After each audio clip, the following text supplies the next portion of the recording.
एक नगर सेठ थे। अपनी पदवी के अनुरूप वे अथाह दौलत के स्वामी थे। घर, बंगला, नौकर चाकर थे। एक चतुर मुनीम भी थे जो सारा कारोबार संभाले रहते थे। किसी समारोह में नगर सेठ की मुलाकात नगर वधू से हो गई। नगर वधू यानी शहर की सबसे खूबसूरत वेश्या। अपने पेशे की जरूरत के मुताबिक नगर वधू ने मालदार व्यक्ति जानकर नगर सेठ के प्रति सम्मान प्रदर्शित किया। फिर उन्हें अपने घर पर भी आमंत्रित किया।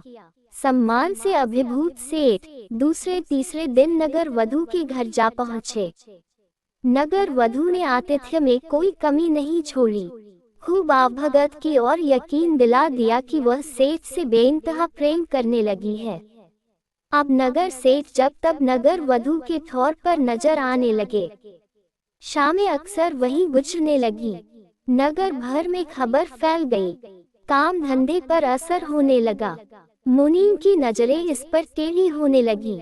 एक दिन सेठ को बुखार आ गया। तबीयत कुछ ज्यादा बिगड़ गई। कई दिनों तक बिस्तर से नहीं उठ सके।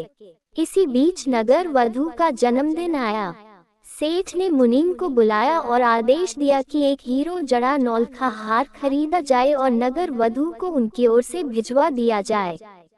निर्देश हुए कि मुनीम खुद उपहार लेकर जाएं। मुनीम तो मुनीम था, खानदानी मुनीम। उसकी निष्ठा सिर्फ सेठ के प्रति भर नहीं थी, उसके पूरे परिवार और काम धंधे के प्रति भी थी। उसने सेठ को समझाया कि वे भूल कर रहे हैं।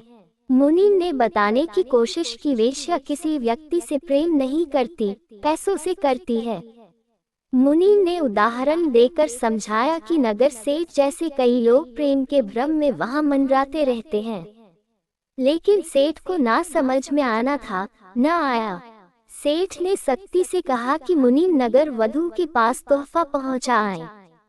मुनीम क्या करते, एक हीरो जड़ा नौलखा हार खरीदा और नगर वधू के घर की ओर चल पड़े।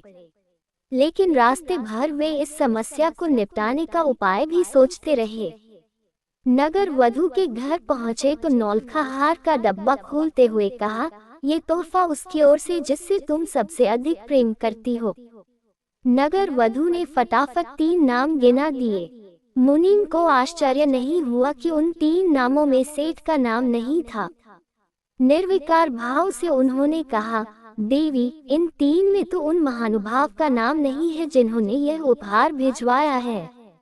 नगर वधू की मुस्कान गायब हो गई। सामने चमचमाता नौलखा हार था और उससे भारी भूल हो गई थी।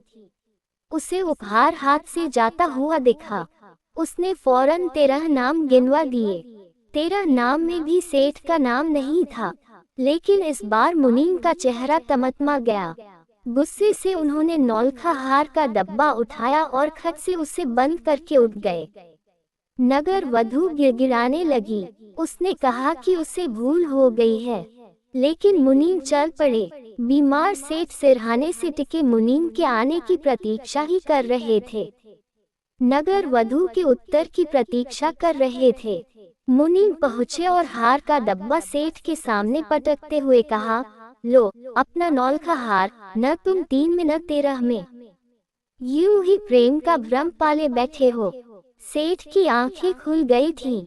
इसके बाद वे कभी नगर वधू के दर पर नहीं दिखाई पड़े।